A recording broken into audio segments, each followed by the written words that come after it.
Well, good afternoon, everyone, and thank you for joining us for this 2020 Northside Owners Rental Review. I'm Sam Goldman here with Jim Jan. We're your moderators today. Let's get this program started. Jim? Over 149 years ago today, Chicagoans sat on the smoldering embers of what had been their great city. Young, old, rich, poor, all walks of life were left homeless. Hundreds were dead. Hundreds of thousands were out of a place to live. And yet they began in earnest to rebuild their great city. The first of the shops to reopen created a plywood in the downtown area, sold implements to rebuild the city that they had once known, that had been bustling so well. And within the next 30 years, the city had become something the former city couldn't even imagine. So here we are today to imagine where the city is going now. Lauren, if you take the screen off, we can introduce our panelists for today. Why don't we take that slide down? Very good. Jim, why don't you introduce our first panelist, Sal? Sal Bakovic is the proprietor of Bakovic Management, and he's got 1,800 units in the north side of Chicago, focusing on historic neighborhoods and with a strong belief in the integrity and the future of Chicago.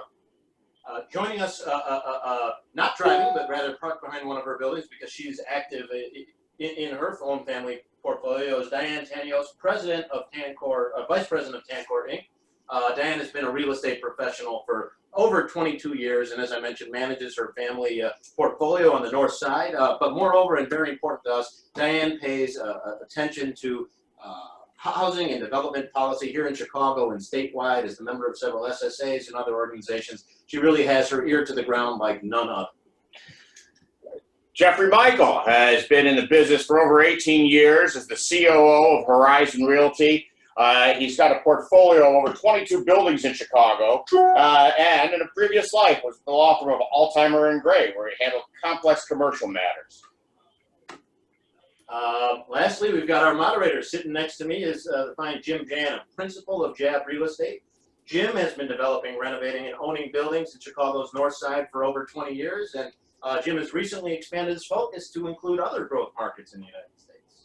And I've undertaken that expansion with my dear friend Sam Goldman, who has joined JAB Real Estate to expand our footprint to cities out west and to bolster and expand our footprint in Illinois.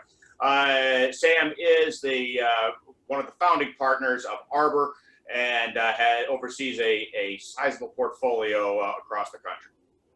Lauren, if you kindly bring up our next slide, we'd like to get the panel rolling right away and get into this discussion today.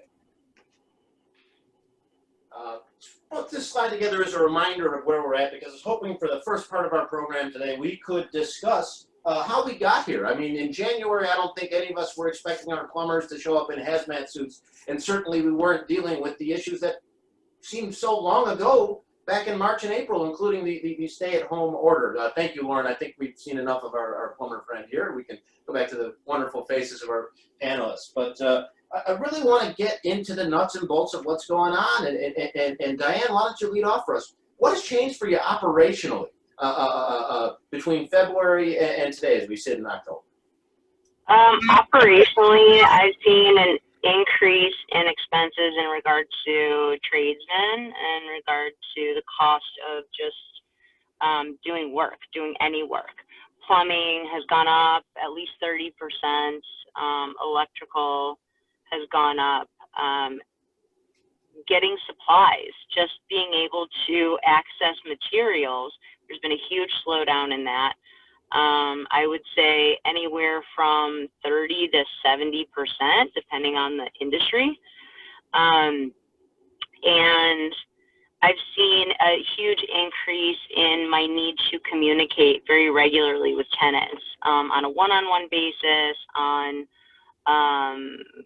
like shooting out group emails and texts to whole properties. It has increased my need to communicate with my tenants and engage with my tenants to the point where it's almost daily with some people, which is very time consuming. I myself have not increased my need to litigate or anything like that, but I have been talking to my attorneys regularly. I've seen an increase with a lot of landlords and commercial tenants specifically, and a lot of litigation, which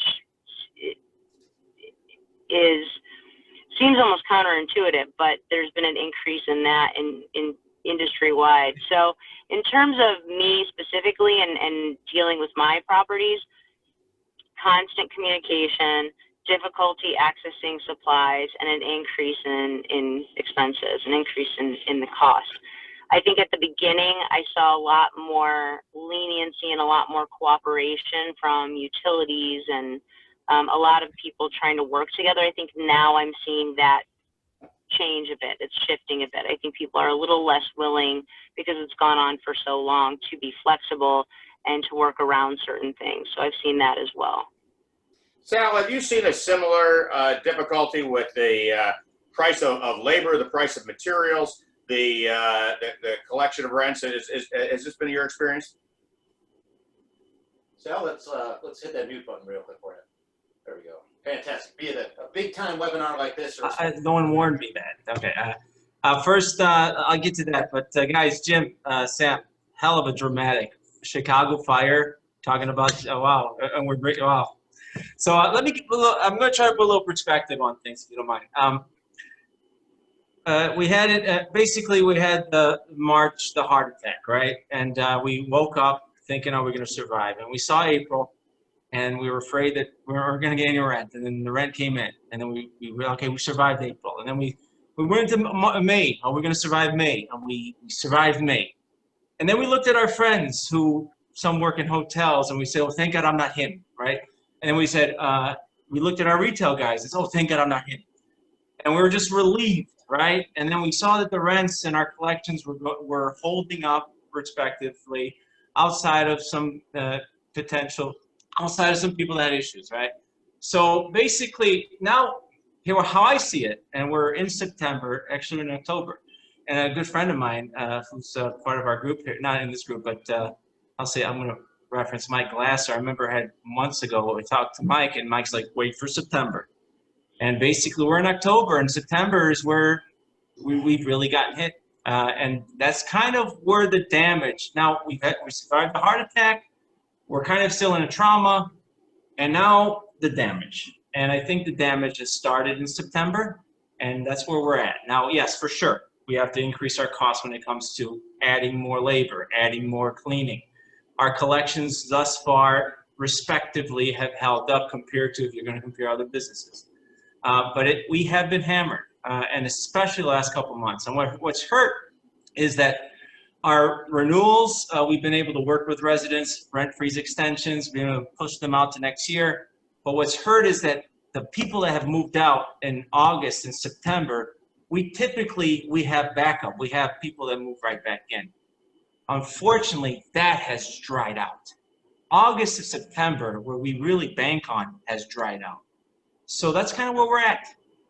Chicago fire, I can't say that it's there, but yeah, it is something that we're in a recession, and we have to buckle down. Jeff, in that connection, I was hoping that you could take us through how the leasing season evolved this year for you and your organization, and what your impression is now. Sal has obviously expressed concern about move-outs now not being backfilled with new tenants. But what did you see early on as we moved into the spring? Did you see any strength, and when did the concessions come? So first of all, guys, thanks for having me on this panel. And I don't profess to know everything, so I'll share with you what my experience is. To a certain degree, you take it with a grain of salt. I certainly don't represent the entire city of Chicago, but I'd like to think I have my ear to the ground and speak to enough colleagues that I have a good sense of what's transpiring out there. Yeah, my experience has been consistent with what Sal has alluded to. For us, it looked like the rental season got off to a strong start. Like in February and March, our leasing activity, I think I wrote down some stats here. We were at like 122% year over year in terms of our applications that came in January, February. And then obviously the world came to a crashing halt in March, April, May. We were seeing just a fraction of what last year's leasing activity. We felt like June and July, for whatever reason, rebounded really well, and everyone's like, oh, okay, maybe it's not going to be that bad. And then the bottom fell out July, August, September, where applications took a major dip compared to last year's activity. So was that focused in different parts of the north side for you? So what buildings did well, what buildings did poorly on their location? Yeah, it's a little bit of a tale of two cities. The hardest hit for us has been, we have a building in the South Loop. That area has taken a hard hit, and so has our large Lincoln Park property. And I think that is a reflection on just what has been going on in the city with the civil unrest, the fact that the loop is basically closed, and you wrap that in with COVID and people wanting to be in safe environments. We've seen sort of a flock or an exodus from those really high density buildings and high profile areas, and people moving to the north. As you go north, as the rents get cheaper and the buildings get smaller, our numbers are getting better. Sal and I were talking before this, like Rogers Park is doing really well because you could get a better bang for your buck up in Rogers Park. So Ravenswood, I think, is doing really well for us personally. So it's interesting that those, it seems to be the trend that people, and I also hear anecdotally of people that are looking for apartments or they're looking for their children, whatever, trying to get them out of these high-rise buildings where they have to be in elevators and in high-profile areas where buildings are boarded up and things like that, and want to get to more of the quieter and perceived safer neighborhoods up north. I would throw this to Sal and Diane, and I know we don't know enough to know the answer here, but what is your sense of the impact that COVID's had on transit in Chicago, and then the importance of transit to apartment housing? Diane, what are your thoughts on that? I do think that people are still very scared of public transportation. A huge portion of the population of my tenants are working from home. So I've seen them shifting to, wanting more space or wanting to get out of roommate situations and get a place on their own because they have to rent on their own. A lot of my tenants don't have cars. It's maybe 10% have cars, so they are all very dependent on public transportation. Both of my large properties are in areas that are walking distance to public transportation. I've always thought that was an asset, right? That was a good selling point. But now I'm finding that people are more apt to maybe take a car service to work or take a car service where they have to go because it's exposure to fewer people. So I do see the impact. I see a lot less activity around public transportation in this area. I don't know if the city is actually cutting down on busing services or anything else, but I've seen a lot less activity at bus stops. I've seen a lot less activity, whereas maybe I'm in Lakeview. So at Belmont and Lakeshore in the morning, there might have been 30 people standing at the bus stop waiting for a bus to go downtown, the 156 or the 151. And now it's maybe less than 10. So I have seen a dramatic change in the use of public transportation. What that means in terms of that value moving forward, in terms of our properties and their proximity to public transportation, I don't know. I do see people wanting to be in smaller properties. I do see people wanting to be further away from densely populated areas. Sal, do you think that's well, first, I think we talked about this yesterday, Jim. The death of TOD, the death of the train, and the value of what the train system can provide us. Come on, guys. Next year, we're going to read this. We're going to listen to this webinar and look at it. And we're going to think, what did we talk about? Okay, yes, it makes sense that no one's on the train. Okay, there's no reason to be on the train. Until we have a reason to be back on the train, we're going to get back on the train. So in the meantime, yes, it is valuable that we continue to operate and own property that is, or manage properties that are close to train line systems. So the death of TOD, no, it's going to keep living, okay? We just got to get through this time. Let me kind of touch on what Jeff mentioned. Rogers Park, the farther north you get up, the more insulated you can say we are. I agree with you, Jeff. But we're going to feel it too. The time comes. I've always felt the city always starts the game and leaves the party. Comes to the party and leaves the party first. And the core always does that, and then everyone else follows. So we're going to follow. Okay, we're not anything special. We're going to start feeling it as well.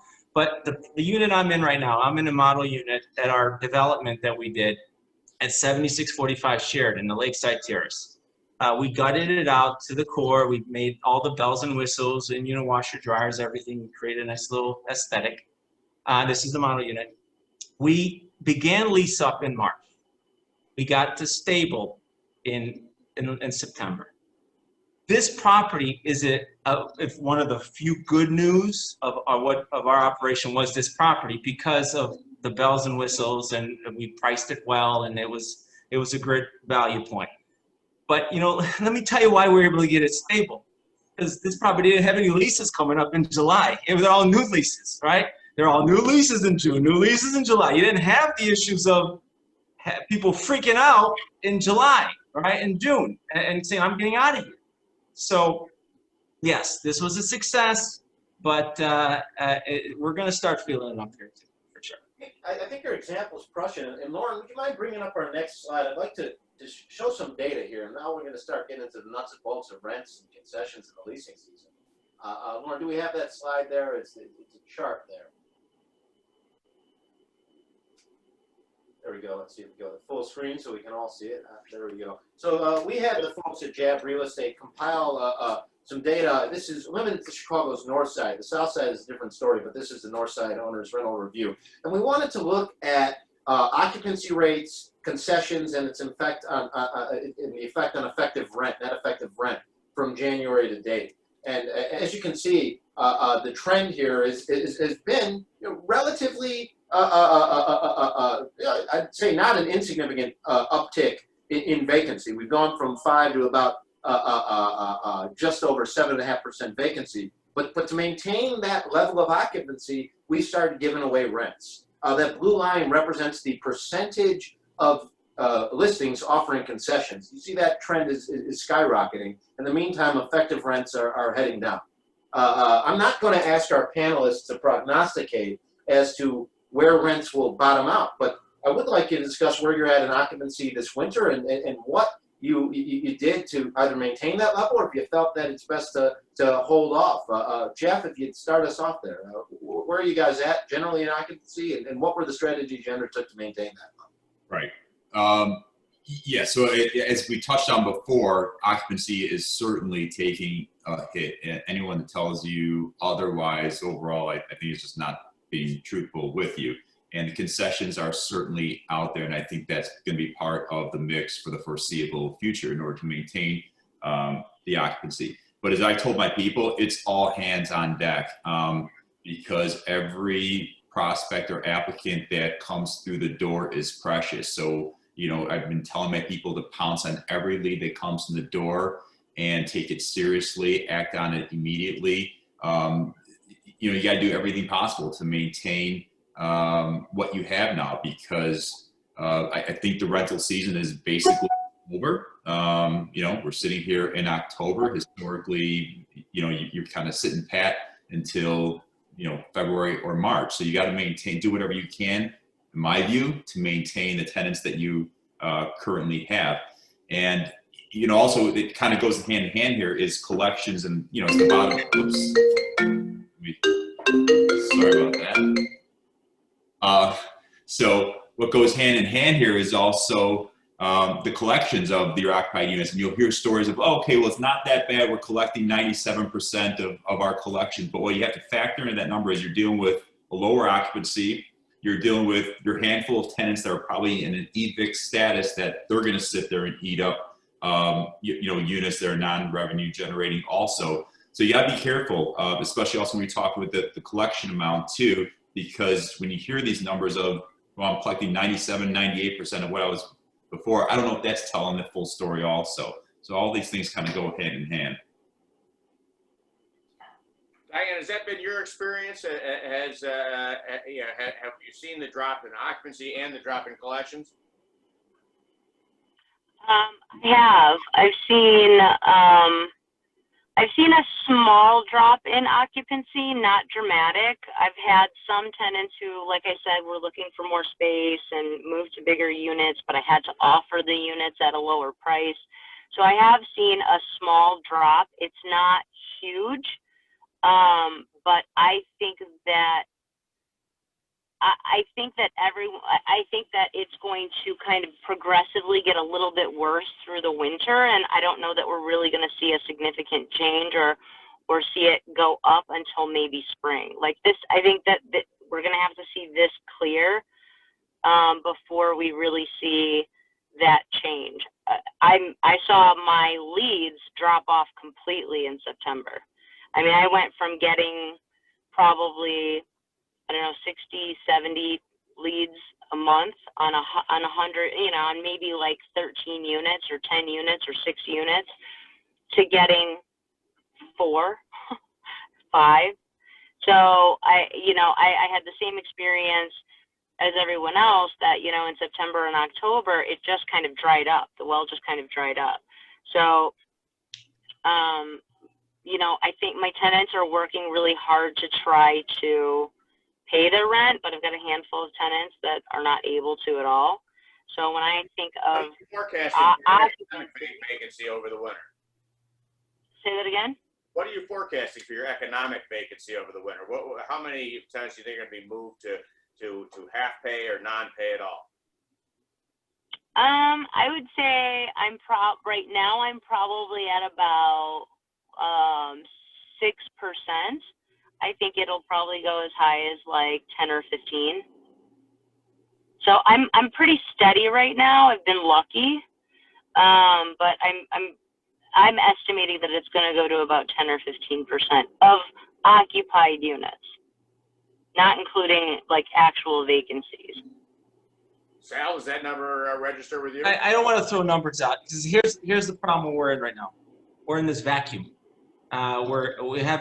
We have this big vacuum of uncertainty, right? We have the big election, right? You got guys and people just questioning where the country's going to go moving forward, right?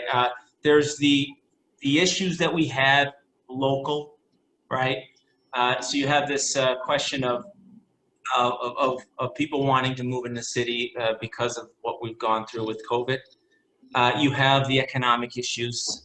You have this, obviously, the stimulus that we've been waiting on, right? This additional bump that we need, and that's been hanging around in limbo. So I don't want to go out there and forecast anything because it's, listen, I think, Jeff, we all have to, Diane, we all have to think the worst, right? We have to prepare the worst. And I'd rather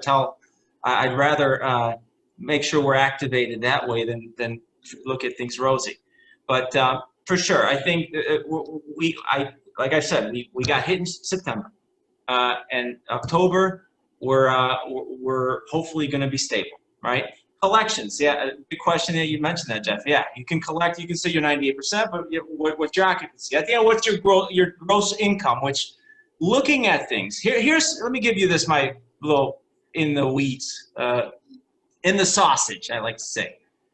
Our company, when we calculate same-store sales, meaning properties that were stabilized in 2019 and properties that are stabilized in 2020 that didn't have any big repositionings or developments. And through September, we were down 1.6% in gross income. But here's the problem. In September, we were down 6% compared to last September. We felt it in September. So now let me ask you too, and I know you don't want to sort of forecast here, but I'm going to ask you because I'm going to push back. When I Google COVID management for lease, the first thing that comes up on my screen is the words free rent. Okay. It makes me cringe. Yeah, you're right. It makes me cringe. I never thought I'd have to do that, but yeah, and that's one of those. I'll tell you. I know Jeff is shaking his head ready. And this is where I want to be able to, we have a virus right now. The virus is the business, right? What's the antidote? And I want, hopefully by the end of this meeting, I want to be able to have the antidote. And there is an antidote. And we want to get to that. I don't know where you guys are headed now. So, but I want to get to the antidote. There is an antidote. So to that point, and our purpose today is to There's a vaccine. And provide some answers and solutions and to get a handle on what we're thinking as we prepare for next year, the leasing season, et cetera. So I did want to ask you, with these concessions that I know Jim and I have certainly rolled out in our portfolio, and Jeff and Diane as well. Next year, when those renewals come out, are you expecting to try and hold top line rent? Are you expecting that your residents are going to come back and say, well, you gave me a month last year, I want a month this year? What's the forecast? What's the plan? Well, first, when it comes to, like, for example, how we've handled renewals, we've given renewals that were in June, July, August, we gave rent freeze extensions. So we took them out to 2021. Thinking 2021 is, everything's hunky-dory. So we took them out to the end of January, 2021. We're going to see. I mean, now we're actually pushing them. We're giving them a chance to extend till March at the rent freeze. Okay, so so the question, you mentioned the spring leasing season. You know what, thinking about the spring leasing season right now, all I can think about doing is make sure our systems are the best systems. I think it's going to focus us, guys, we've been on a hell of a ride. It's a hell of a ride. Let's do an accounting of what we went through. The last 7-8 years have been a hell of a ride.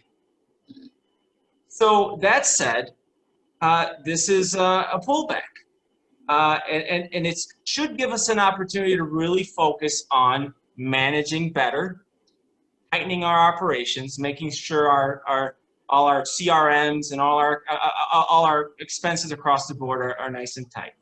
Now, when we get to spring, is how I forecast it, and I'm geared to be not pessimistic, cautious. I think we're going to have a Godfathers go to the mattress moment in spring. Right? I think it's going to be a situation that there's going to be a lot of, it's going to be highly competitive because there's a whole bunch of supplies continuing to trickle through. There's the question of the demand. We have to think that the demand is going to be less. I think there's going to be a situation that people are going to want apartments. It's going to be, or there will be a supply will be, there will be a mismatch. The demand will be a lot less. We'll be fighting over residents. And unfortunately, the concession game is going to be a part of that. Well, but there's an antidote. I have a vaccine. I'm going to have it by the end of this conversation. Okay. There's an offer that they can't refuse. That's another, yeah. Let me ask you this, Jeff. Yeah. Do you subscribe to Sal's Y2K type of idea that transport is back as soon as there's an antidote, as soon as there's a vaccine, that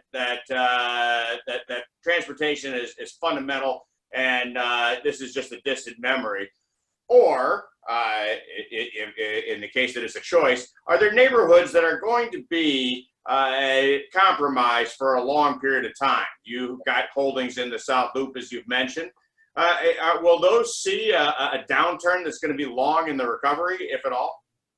If you're asking, as it relates to COVID, listen, I agree with Sal to a certain degree. We live in a society where we have this short-term memory, and eventually these modes of transportation will come back. But for the immediate future, the next 12, it could be 24 months. I don't know if you consider that immediate or long-term. We're going to be living in this environment where people are not going to be putting public transportation as number one on their list of amenities, proximity to it, as what they need. They're going to want space. They're going to want an environment where they can work out of their house. I ran some numbers. Our vacancy on our studio apartments are twice that of our 2-bedrooms. So that's pretty telling right there.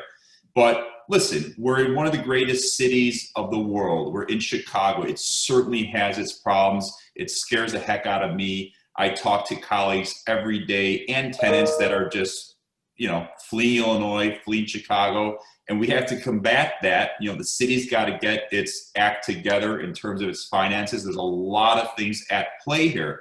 But the more that we could kind of peel away some of these nasty layers of the onion, such as COVID, such as the election, such as where the property tax is going to go. Some of these uncertainty elements are going to resolve themselves in the next 6 months, and that's going to be telling on where we stand. But I do think you've got to be conservative for the next rental season. It's not going to be robust. I would expect by and large to hold rents where they are. Now, there'll be little pockets where you could be a little more aggressive than others, but by and large, I think it's going to be a renter's environment in terms of the rental community going, in terms of cost. And it's going to take a while for that to reach equilibrium. I do want to say, though, I've come to recognize in all this that we're like on a very, it's a very scary kind of precipitous that the balance here is very fragile. This could turn on a dime. I never really thought that multifamily, you think it's the most insulated and safest, but it can turn on a dime very quickly. I got a lot of calls from frantic landlords where tenants were attempting and were unionizing, and this whole narrative of the landlords versus tenants, and they didn't want to pay the rent. That could take people down in a heartbeat, with social media and all that. So you got to be cautious. You got to be sensitive to what's going out there. But long story short, this too shall pass in time. I have to echo Jeff's sentiment. I truly believe in Chicago as an economic engine. We may be in a slight period of contraction, but it has not always been a landlord's market. There are tenant markets, and yes, we may be moving into a tenant market, but even if we contract by 10%, there's still going to be in-demand neighborhoods, places where people want to live, and Chicago remains a vibrant cultural center. And there's nothing to say that that is going to diminish at all. I would like to move the program forward and get into a discussion with you all. What does the landscape look like over the next couple of years? Obviously, Jeff alluded to some dark clouds ahead, but the storm will pass. I know we had a discussion with the panelists earlier this week, and Sal, we got to talking. I know you've been very active rehabbing buildings over the last several years. Is that something that's going to continue at Epico? Yeah, so that's part of my vaccine that I'm going to put on the table. First, I just want to be able to, doing this for 17, 18 years, family business. My father started it 50 years ago, a great immigrant store. Read it on Rogers Park Builders Group. So one thing, and it hasn't been until recently, that what's this whole Corona thing, how it really has invigorated me. It's given me more energy. It's given me more sense of purpose, and ultimately, and all of us, as stressful as it is, and as pain in the ass it is, and dealing with real life stories of people that had the rug pulled underneath them. We have residents just, you wake up and there's no income, so you're dealing with these terrible situations. Then you're dealing with this. Then in the meantime, you have your own frontline people. You have your own people who, I had 5 people, 5 of my staff got Corona. So you're dealing with that stuff in the midst of this, and you're getting hammered on these different places. At the end of the day, what we're doing, and what Corona brought to my attention, really made it vivid and made me gave me this extra energy and additional energy, is it really gave me a sense of how important what we do is, right? At the end of the day, what we do, giving people housing, was the core, most important thing anybody wanted. Diane, I'm sorry to interrupt, Diane, you referenced this in your opening statement, that there's been a lot more personal touch with your tenancy, that communication needed to expand. And do you feel that as Sal said, this is a sign of the resilience that we'll see as this goes forward? I do. I agree with Sal. This situation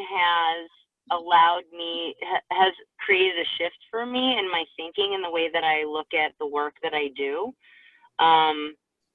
What we provide is essential, and it's not just housing, it's homes. And the way that that's kind of shifted the way that this has specifically shifted my perspective around what I do in managing these properties and providing homes is what it means to create community and what it means to share resources. And so in trying to understand those two things, because ultimately as landlords, right, we're the custodians of these properties, or as managers, we're the custodians of these properties, and we're providing space for tenants. What we fail to have, what I think our failure has been in the past, that I think this gives us the opportunity to change, is, you know, we can talk about it being a renter's market in terms of the finances of the situation. But the way that I've created a renter's market in my own properties is I'm giving my tenants agency on some level over the land. So I've created tenant programming like a community garden in my courtyard building in Albany Park. And what I've found is that it's created people space in the courtyard, and my tenants have become friends, and they grill together and they hang out together, and we've created this garden where everybody can share. We've had outdoor movie nights in the courtyard where I rent equipment and we set it up ourselves, and my tenants gather safely, socially distanced, to watch movies. So I think giving back to the tenants the opportunity to create their own sense of agency and community over these spaces will, I think, offset on some level, where we can do it, offset on some level this exodus away from the city. If they can make more of the property their home, right, then we give them the hope that living in the city is still a viable option. They don't have to exit, you know. So for me, what that looks like, for me, how it's invigorated me as a landlord is it's allowed me to create community with my tenants directly. I've communicated, I've offered trade for rent to those that have lost their jobs. I've employed some of my tenants to do work for me.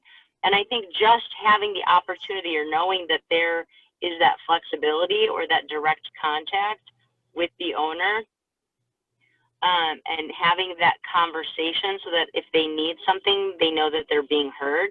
I think just giving them that alleviates some of that adversarial landlord versus tenant stuff that we were talking about earlier. So I've leaned in, just as Sal has leaned in. I've just leaned in a different way. But I think that for us smaller landlords, I think that's the key to maintaining during a really difficult time, because we're not just a faceless management company. So yeah. Okay, so here, let me put this to you, Jeff. As Sam and Diane and Sal have said, this is a city. It's a city of substantial means of great industry, of people that as our introduction showed, we're not going to give up in any way, shape, or form.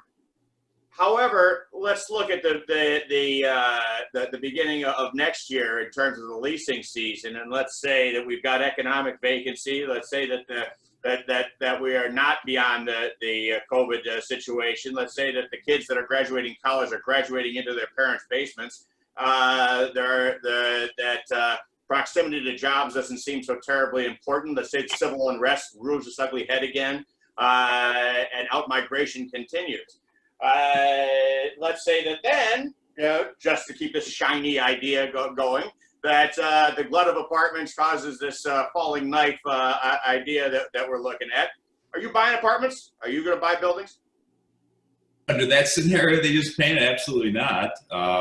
But that also presents opportunities for other people. You painted a picture where there's high risk.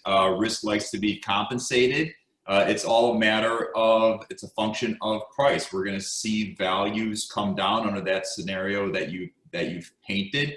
I don't think that's what we are headed for. As I said, I think some of these risk factors that we're facing are going to play themselves out. Taxes will be resolved, the election will be resolved, and hopefully COVID, there's a light at the end of the tunnel at that point. But we certainly have to be cautious. I want to touch on what Diane was saying a little bit, because she raised a very good point, and it takes us as landlords, as a group, and anyone within the city that's out there, that's listening, that's watching this, is to help shape this narrative. I don't know when this ever started or emanated, of this landlord versus tenant kind of pitting against each other. I think it was before my time, because the landlords that I come in contact with, guys like Sal, like Diane, like all you guys, are generally good-natured people. They invest a lot in their communities, invest a lot in their properties, and want to do well by their tenants. We understand that we're all in this together, and that's going to kind of help us all forge together, is realizing that it's not the landlord's fault that caused this, it's not the tenant's fault that caused this, and we're all in this together. I know I personally respond so much better to a tenant that just calls up and picks up the phone and tells us their situation. Even if their situation is horrible, I'm going to find a way to work it out with that tenant, even if it's paying me $20 a month, versus the person that is just goes AWOL on you, is gaming the system, and knows all the tricks in the book.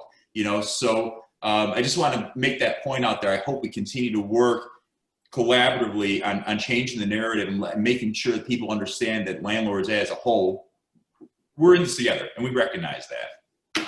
I've got some questions coming in from some of our participants. I'm going to filter through them. Some of them are personal to me, and we can talk offline after the program here. But I thought this was a good one, and we touched on it briefly with some of the softening in the studio market. But I was hoping to hear from all of you, not only as to what you're seeing now, but where we expect to be next year. What size units, studios, 1-bed, 2-bed, or 3-bedroom, are renting better, and what are really soft, you know, at the end of the summer, and what are the expectations for spring? I just want to go around the horn, maybe 30 seconds or less. Sal? I think the studios have been hammered a little bit. I think our 2s and 3s in the pockets we were in, we benefited to being close to universities, Loyola specifically. That helped us. That insulated us a little bit, 2 and 3s, because of the dorms being closed. So I think the studios have been hammered. I have one micro project, or at least a property, that one has slowed down a little bit. So yeah, the studios, I think, is 1s for sure. I think 1s also. 2s and 3s, typically they move slower anyways, especially now. But yeah, I think, I don't know, I'm not going to say what's going to happen next year, but you know, I like to think that the studios will come back once things get back to normal. Fair enough. Yeah. Jeff? My 1s are actually, oh, sorry. That's okay, Diane, go ahead.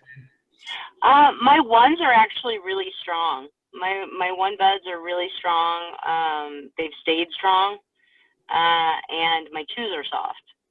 People, I think, living in smaller 2-bedrooms, you know, were mostly, for me, young people and students. And I've seen a lot of them moving back home, and a lot of them not being able to, you know, be on top of each other in a small unit, or they've moved into larger units, the 3 and 4 bedrooms, so that they could have workspace at home. So for me, 1s are strong, and then the larger units like 3 and 4s are strong, and it's the 2s that are soft for me. Let me ask this, and Jeff, you might have a thought. I think that's an excellent point, and I was speaking with one of our analysts yesterday about this very issue. If I have 3 people or 4 people moving out of a 3-bedroom apartment and 2 people coming in to take their place, that is not reflected in the pure occupancy rate, because I'm still showing that it is occupied. But am I taking less rent? Is this indicative of an out migration? Jeff, what do you think? And is this something you're experiencing in the portfolio? I would personally have not experienced that, and in our portfolio we don't have many 3-bedrooms, and typically our 2 bedrooms are occupied. It's usually you know, it's a couple, it's 2 people living in a 2-bedroom apartment. I personally haven't experienced that. What the information I have is just purely anecdotal, where I'm hearing a lot of people, you know, are leaving and going to other places. But I've also heard some promising statistics that something like 85% of all graduates through all Big Ten schools come through Chicago, as they're, you know, they land their first job in Chicago. So hopefully that trend will continue. As we discussed earlier, Chicago still has that pull, that attraction that I think will hopefully sustain itself despite the troubles that are going on. But we certainly have to take care of what's going on in our own backyard first. It's been receiving national news. The word spreads. We got to get that all in order if we want that to continue. I've got a couple other comments and questions here from our panelists. So Jim, did you have one of those? Sure. We got one that came in. Yeah, this has caused an interesting phenomenon in our buildings. Our tenants are always home, right? So, they now work from home and they, of course, live at home. So it does present a certain challenge to getting work done in the units. A questioner sent in a query. What are you doing about scheduling maintenance and working with tenants who are inevitably on the phone and despite being given notice, et cetera? How are you working around that problem? Sal? Yeah, it's no. We have issues because when we renovate our units, it makes it a little harder. So our office gets the calls. So that's where we just try to talk to our residents and and then there's times where just recently I just looked at the work order, like this challenge of setting up the right time for someone for a work order to be done. So that's it makes it a little harder for sure. Your product and your service is being used at the capacity levels more than we ever happened, right? So it makes things a little challenging. But before we go, I have the vaccine. So make sure I'm going to tell you guys the vaccine. We do have a few minutes more. Not only do we have Sal's vaccine, but we have some early sneak preview survey results from the MBOA poll of building owners, which we're very happy to unveil at the end of the program. Yeah. We're just going to take a couple more comments, a couple more questions, and we'll move on to the vaccine and the survey results, and hopefully send you all out to lunch here. I have a comment from Helene Weinberg. She loved the notion, I believe that Diane brought it up, of making homes more community focused. So I think that's a comment that certainly struck me as well. I've always spoken to building communities. I think that plays out in the bottom line when we look at turnover. I've got another comment here. Jim is exceedingly handsome. Thank you. It came from an artist. And then Alan Paul asks, did any of the panelists, have you received the $5,000 rental assistance? Is that happened yet? Sal? No. 3. Sal, 3. Diane? None. 0. I got Jeff. I think we only have a handful, and we pushed it pretty hard. Any thoughts on the northwest side? I see another anonymous attendee. They have noticed that we've been discussing south and north neighborhoods on the north side, but what about neighborhoods far out there, like Portage Park, compared to, say, Lakeview? And what's the sense here? Diane, do you have a sense of what's going on there? I don't. I think that correct me if I'm wrong, but I feel like the density. I'm in Albany Park, so I'm not quite that far west. I'm at Kedzie, and I've seen more steadiness and less movement in my Albany Park property than I have in my Lakeview property. So I think because those areas are more occupied by families, and I tend to have less turnover at that building in general, I think they're less prone to move or get out of there. That said, I don't know about demographics and people who have lost their jobs or lost income because of COVID either. I have a handful of tenants that did, but again, they've all worked really hard. 99% of them have worked really hard to continue paying. So in terms of as far out west as going to Cicero, I can't really speak to that. But I feel like the density of multifamilies is lower than, it is east of there. So I think you see more like single family homes and people struggling with, mortgages and things like that as opposed to rent. So, I mean, I don't know enough about that area, but it's my understanding that the density of apartments is much less. So I don't know if the proportions are the same. I don't know what those demographics look like.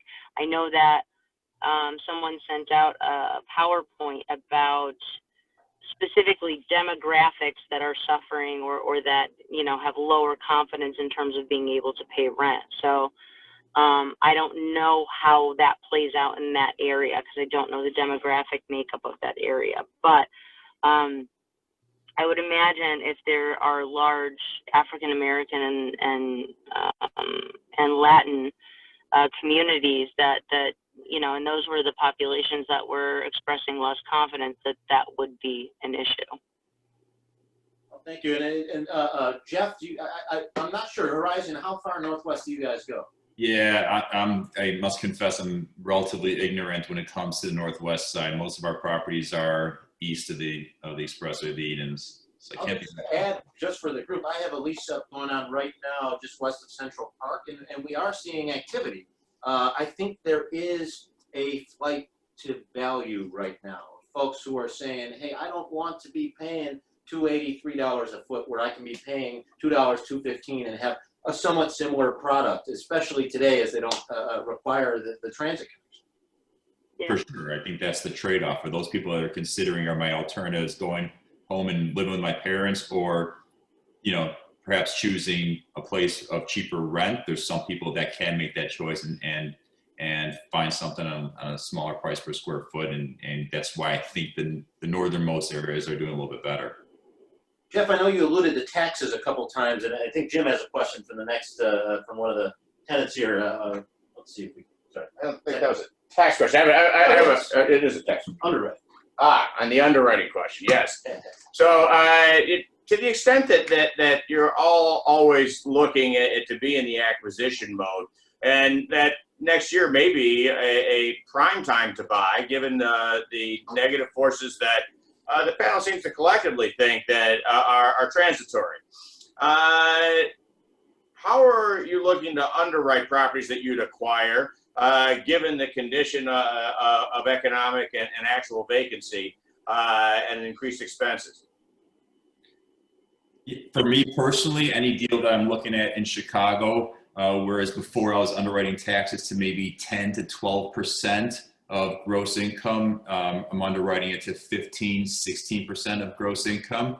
I don't know how that shoe is going to fall. I've been reading the same things and going to the meetings with KE that many of you have gone to. But pre-COVID, it sounded pretty bad, and the finances haven't gotten better. But I don't know if we'll get some sort of COVID relief when it comes to the taxes. I'm hoping and praying, but that's all I have is that.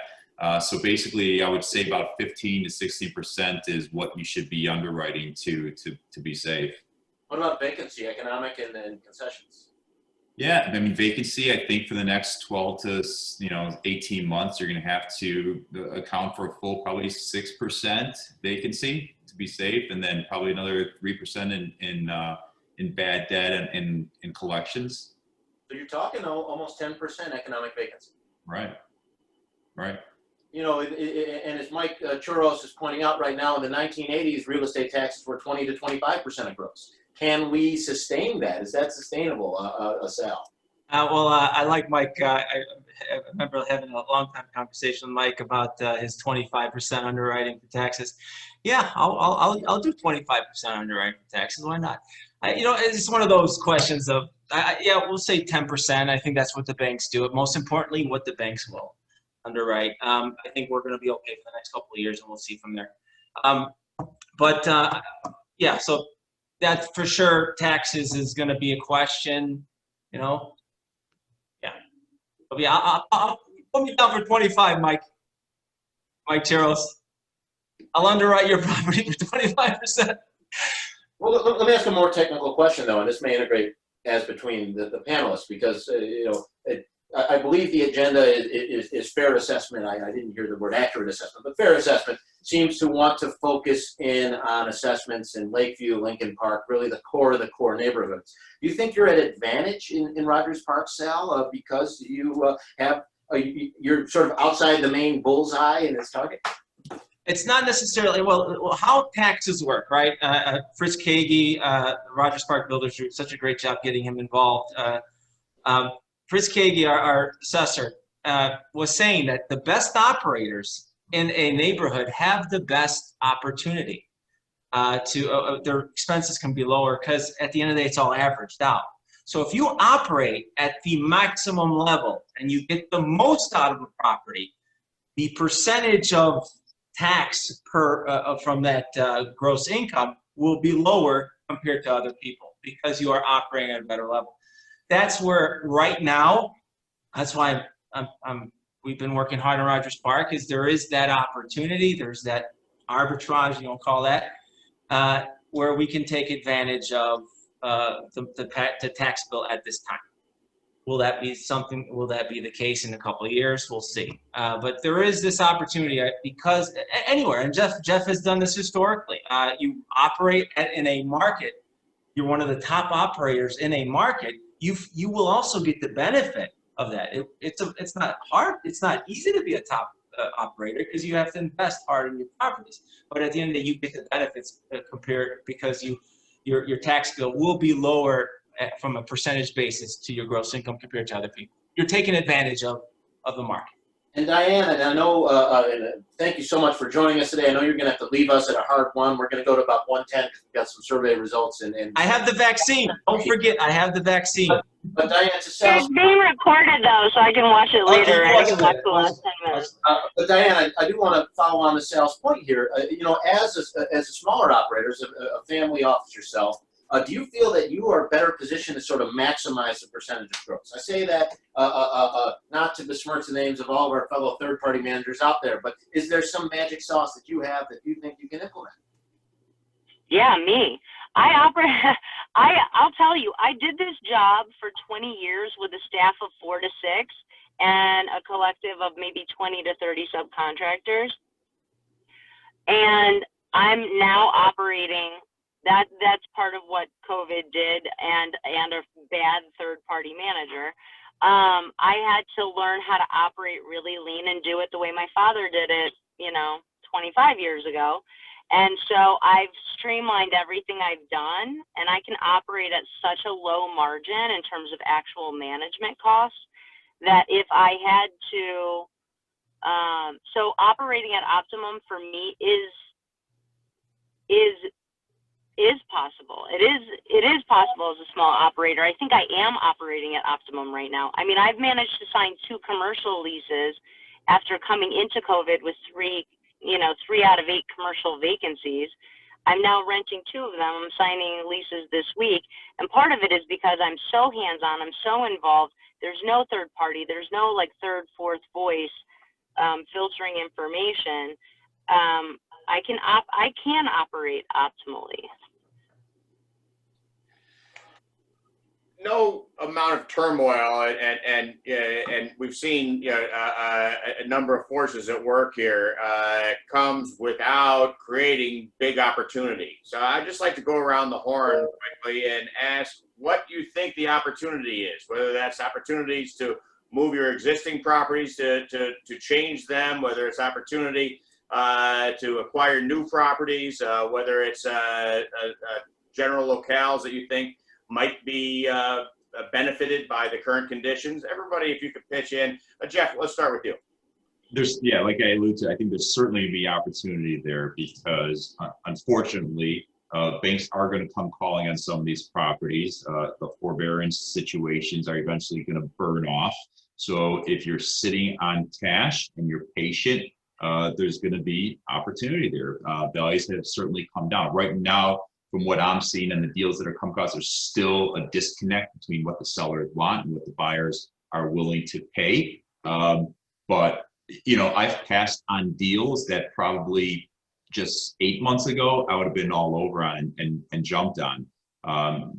You got to be cautious, but as I said before, with risk comes a higher reward demand. So cap rates will change, but there's certainly opportunity. Hold your cash and just be patient. Sal? Okay, so we're going to get to the vaccine right now. So first, Diane made a mention on part of the vaccine, which is this ultra attention to detail, right? Ultra attention to community, and really, and you mentioned it, Jeff, really making sure that we work hard to retain our resident, right? And work hard to bring our new resident in and not let anything go to waste. Another thing, and I want to touch on what you said, Jim, about this idea of investment. There's a couple things. There's 2 prongs here when it comes to, am I looking to buy anything now? Outside of a closing I had this week, nothing else. Because, let me tell you why. Like the stock market, there is a disconnect between the asset value and the realities on the ground. We are in a disconnect the same way the stock market is. We are in a disconnect in our markets. The valuations are too high, and they haven't reflected the realities on the ground that are currently at play. That said, my other part of the vaccine, getting ready for the spring season, because that's really our goal, right, is this idea of being ready to compete. And when I say compete, you asked me this question yesterday, Jim. Am I continuing to invest in Rogers Park, for say, for as an example? We have other ones. Our core neighborhood is Edgewater, Uptown, Rogers Park. We're working really hard in Rogers Park recently. Yes, I am. And the reason for that is because at the end of the day, when I renovate a unit, I think Jeff would agree with me, it's not necessarily to capture the market of what the market's going to reward me on this side, but it's also to defend me to when the market starts taking away from you. So part of the vaccine, another part, community, digging deeper in your operations, connecting to your resident harder, making sure you fully appreciate them, fully appreciate the new prospects, working that side of the equation, and investing in your properties.